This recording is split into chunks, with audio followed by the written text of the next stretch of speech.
Nakarating na si Asmafel sa kinaroroonan ni Duke Luciliv, at sinasabi nito na kailangan niyang magtago sa karamihan ng mga maharlikang gwardya sa lahat ng oras na ito. Halos maubusan na siya ng pasensya, ngunit dahil sa kanya, sa wakas, naipakita niya na ang kanyang sarili. Magiging madali ang lahat kung wala siya, mamatay na siya. Biglang nawala si Asmafel, nagtataka naman dito si Duke Luciliv. Ginamit pala ni Grid ang kanyang Night Summon, nadismaya naman dito si Asmafel, at sinasabi nito ang pangalang ng kanyang lord. Galit na sinasabi ni Grid na dito lang pala siya nagtatago, nagpapabeya siya sa panahon ng krisis. Unahin nila ang mga tao, natatakot naman ang mga mamamayan, at akala nila na mamamatay na sila. Sinasabi ni Grid na itigil ang panggugulo at iligtas ang mga tao. Sinasabi ni Asmafel na hindi siya nanggugulo, siya ang nag-asikaso ng lahat ng elite swordmen. Napangiti si Duke Luciliv at sinasabi nito na okay. Ayos lang, ayusin nila ito, sa tingin niya ba ay makakalagpas siya sa lahat ng mga sundalong ito? At tinatawag niya ang pagtatago sa likod ng iba, na nag-aayos ng mga bagay. Hindi pwedeng ipagkatiwala sa iba ang isang yun, ginamit ni Grid ang Black Transformation. Sumisigaw at sinasabi ni Asmafel na aking Panginoon. Kung maramdaman ng mga sundalo ang dark energy, lalaban na nila ito ng husto. Sinasabi ni Duke Luciliv na hindi niya na siya maaabot. Lumapit siya sa kanya kung may lakas siya ng loob, sinasabi ni Grid na sabihin sa kanila na huwag lumaban maliban kung gusto nilang mamatay. Ginamit ni Grid ang Linked Kill Wave, sa Ethnal Kingdom's capital, sa Reinhardt. Sa isip-isip ni King Oslan na ang Saharan Empire, tumatanggap ito ng parangal mula sa lahat ng 17 bansa ng kontinente, at nakialam pa sa kanila ang royal successor. Ang pangingibabaw nito sa kanlurang kontinente ay napakalaki. Oslan, Ethnal Kingdom's 14th king, at batid nito na nung nag-aral siya sa imperyo, sinalubong siya ng mayayabang na pangungutya ng mga maharlika ng imperial, at ang pangungutya na yun ay ipinasa sa kanilang mga descendant. Sa araw na yun, napagpasyahan siyang bumuo ng isang malakas na ethnal na may kakayahang tumayo laban sa imperyo. Kailangan niya ng kapangyarihan, pinatay niya ang sarili niyang kapatid at naging hari. Naalala nito ang kanyang sinabi noon at sinasabi nito noon na kahit na nag-abot siya ng kamay kay Grid, na tumangging mangako ng katapatan at pumatay kay Prinsipe Ren, si Ren ang hindi makatarungang sumalakay at nagpahiya sa isang pambansang bayani. Sa makatuwid, siya, na si Haring Oslan ng Ethnal, ay ipagkakaloob kay Duke Grid ang buong pagpapatawad. At sa isip-isip nito na para malampasan ang Saharan, sinubukan niyang gamitin kahit ang lakas ng kalaban para mapangunahan ng buong lakas ng kahariang ito. Pero sa umpisa pa lang, sinira ng rebellion ni Grid ang lahat. Ngayon pa lang, nasasayang na ang mahalagang yaman para sa harapan ng Saharan. Napasandal at napasuntok si King Oslan sa pader at sinasabi nito na hindi niya akalain na mahihirapan ng Saharan sa isang mabangis na hayop. Kinukutya niya ang kawalan ng kakayahan ng kanyang kapatid, ngunit hindi siya naiiba. May dumating at napapatanong naman si King Oslan kay Sir Choxley, kung ano yan. Sinasabi ni Sir Choxley na Your Majesty, dumating na ang mga guest mula sa Empire. Sinasabi ni King Oslan na akala niya sapat na ang binayaran nila para sa trono. Nandito ba sila para i-claim kahit ang share ng solo number pagkatapos niyang mahulog sa isang sundalo? Dapat isipin niya na kaawa-awa din siya, isang hari na nagnakaw ng trono, ngunit lumulutang sa harap ng imperyo. Sinasabi ni Sir Choxley na Your Majesty, isipin niya muna ang kanyang ugali at mga salita. Sa isip-isip ni Sir Choxley na kahit sa mga loyalista na tahimik na naghihintay, nabigo siyang ipakita ang kanyang halaga. Sa isip-isip ni King Oslan na bihira ang mga elite swordsmen tulad ni Piaro at Asmafel na bumangon sa kanilang kasalukuyang posisyon sa pamamagitan ng sariling lakas. Maaaring siyang sumikat kung mayroon lamang siyang higit na talento. Sinisisi niya ang sarili niya sa pagiging incompetent. May naglalakad at sinasabi nito na matagal din na hindi sila nagkita. Napaka-energetic niya noon, pero ngayon, mukha siyang payat. Ito ay huli na, ngunit binabati kita sa pagiging hari. Banwa, Saharan Empire, Third Prince, sa isip-isip ni King Oslan na ito ay si Prince Banwa. Ang reclusive Third Prince na siya mismo ang bumisita sa malayong border na ito. Nagtataka at sinasabi ni King Oslan na hindi na niya siya nakita simula nung nag-aral siya sa Saharan Empire. Ngunit ano ang nagdala sa kanya dito, Your Majesty? Sinasabi ni Prince Banwa na isang matandang kaklase ang nasa krisis. Siyempre gusto niyang tumulong, Hindi naman makapaniwala si King Aslan at sinasabi nito na alam niya na mahirap ang mga bagay. Ngunit seryoso na ba ang mga nagaganap para pumunta ang isang prinsipe na tulad niya dito? Sinasabi ni Sir Chuxley na mayroong pag-atake ng kalaban. Nakatanggap sila ng intel na ang mga rebelde ay nagmamarcha patungo sa kabisera. Nagulat naman dito si King Aslan sa nalaman nito, naiinis at sa isip-isip ni King Aslan na greed, ang bastos na yon. Inilihis niya ang sapat na resources upang kontrahin ang isang hukbo ng 100,000. Delikado ang kabisera dahil sa mga pagbaba ng mga troops. Ito ang krisis na binabanggit niya. Sinasabi ni Prince Benoit na medyo hindi na-update ang intel niya. May inabot ito, at sinasabi nito na sana makatulong ito sa kanya. Sinasabi ni King Aslan na isang lumang suklay, at napapatanong ito kung ano ito. Sinasabi ni Prince Benoit na para labanan ang demonyo, dapat gumamit ng demonyo.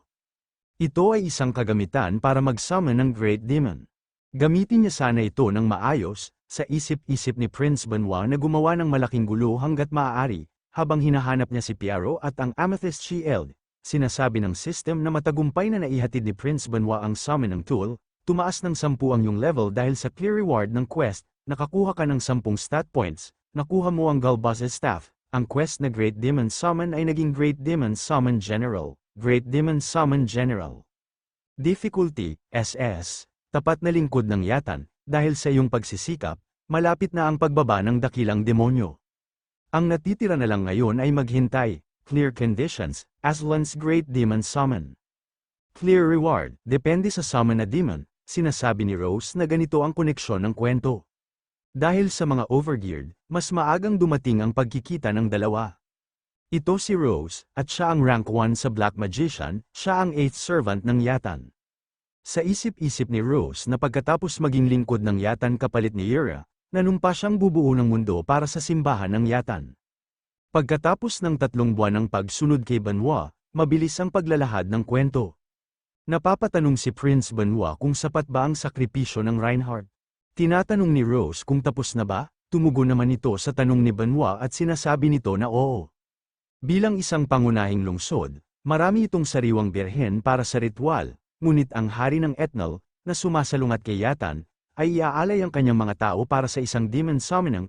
Sinasabi ni Prince Benoit na ambisyoso siya, mas mabuting makipagkasundo sa mga demonyo kaysa mamatay ng walang kabuluhan. Sinasabi ni Rose na palagi siyang nagtataka, bakit siya magsasummon ng Great Demon. Sinasabi ni Prince Benoit na may gusto siyang makita. Sa isip-isip ni Rose na parang hindi siya interesado sa gulo ng mundo gaya ng iba pang panatiko ni Yatan. Hindi niya talaga siya magets. Tumatawa at sinasabi ni Rose na upang makilala sila, kailangan niya ng isang Great Demon. Nahihiya siyang malaman kung sino ang lalaking yon. Sinasabi ni Prince Benoit na baka kailangan niya pang mag-summon ng mga Great Demon. Siya ang pinakadakilang kasabwat niya. Hindi pa ba siya napapatay ng curiosity niya? Sinasabi ng system na inilabas ni Prinsipe Benoit ang layuning pumatay. Ang Imperial Bloodline ng Seheran ay lampas sa mahusay. Tinamaan ka ng takot na hindi kayang labanan, ang iyong mga aksyon ay paghihigpitan sa loob ng 5 segundo. Ang iyong depensa at magic resistance ay nabawasan ng 23%. Hindi mo magagamit ang ilan sa iyong mga kasanayan at magic. Nakaramdam naman ito ng sakit sa pinakawalan na killing intent ni Prince Benoit, at humihingi naman si Rose ng paumanhin dito. At sa isip-isip nito na ang kanyang killing intent lang ang nagbigay ng kapansanan sa kanya, isang taong nasa top 50 overall. Ito ang kapangyarihan ng Seheran Royalty, o sa halip, ang Empire mismo, sa Bayran, patuloy pa din ang mga nagaganap na malalakas na pagsabog. Ang mga knight na nagpoprotekta kay Duke Lucilive at ang kanilang mga defensive spell ay naalis sa isang suntok. Ang Linked Kill Wave 2 ay nagbigay ng magkakasunod na strike. At gulat na gulat sila sa hindi kapani-paniwalang firepower.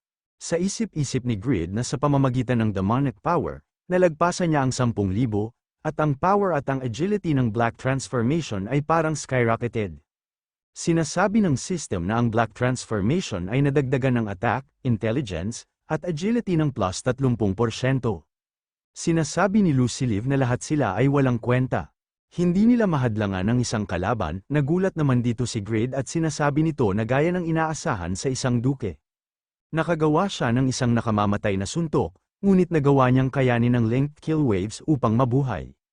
Isa talaga siyang named NPC, hindi niya dapat mapabayaan ang kanyang guard. Kailangan niya siyang wasakin ng mabilis gamit ang Black Phantom. Mabilis nang gumalaw si Greed at ginamit nito ang Unhindered Charge. At sinasabi nito na siya ang papatay sa kanya. Sinasabi ni Duke Luciliv na huwag niya siyang lapitan. Ang maruming katawan niya sa kanya, tinanggal ni Duke Luciliv ang kanyang kapa at hinagis nito kay Greed. At naglabas ito ng sword para mablock ang paparating na atake ni Greed. At tumalsik ang kanyang sword at tinamaan dito si Greed.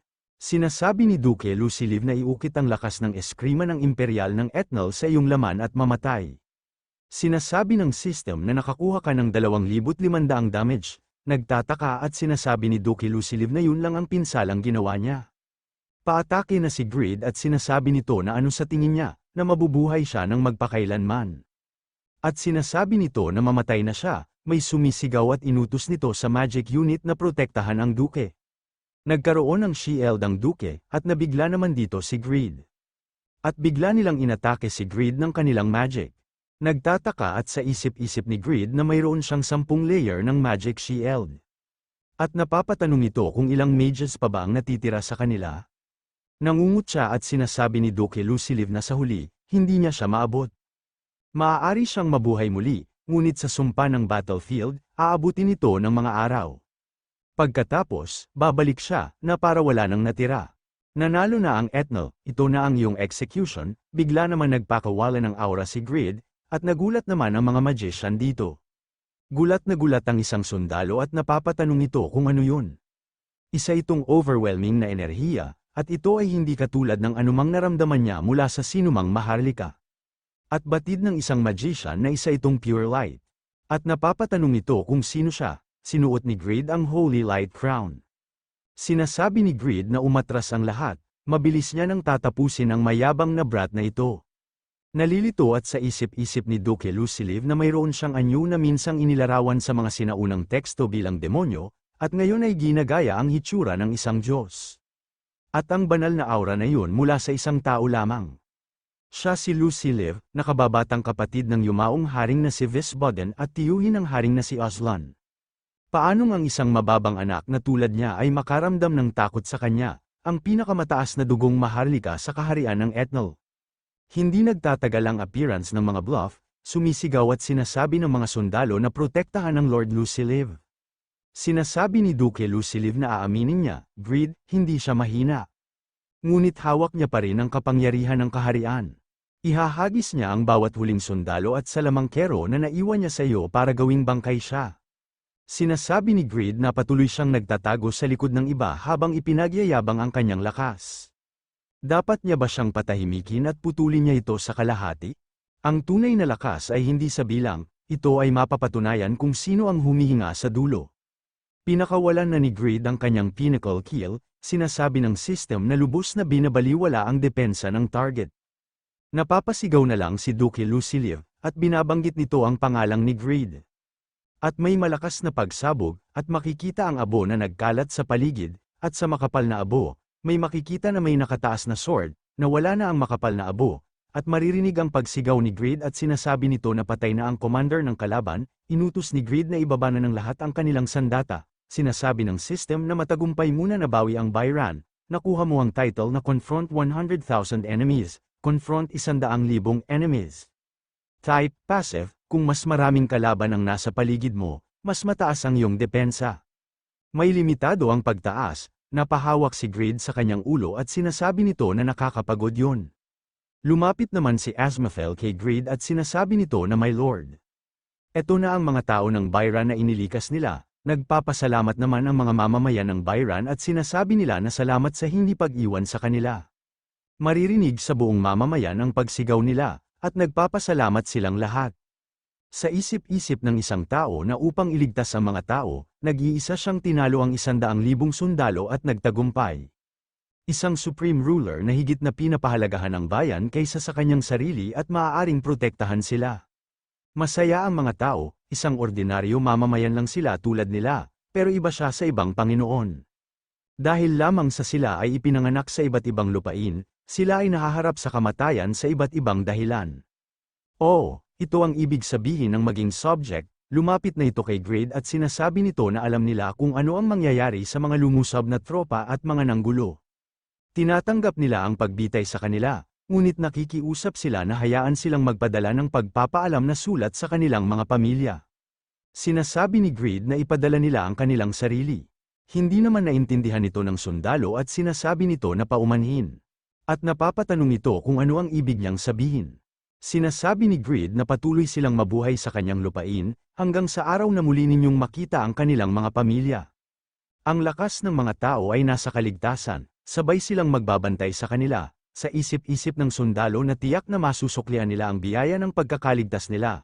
Lord Grid, hindi, ang kanilang king, sinasabi ng system na nakuha mo ang 63,387 na mamamayan, may mahigit na 100,000 taong naglilingkod sa iyo ngayon. Congratulations, naabot mo na ang pinakamababang kwalifikasyon para makapagtatag ng isang bansa.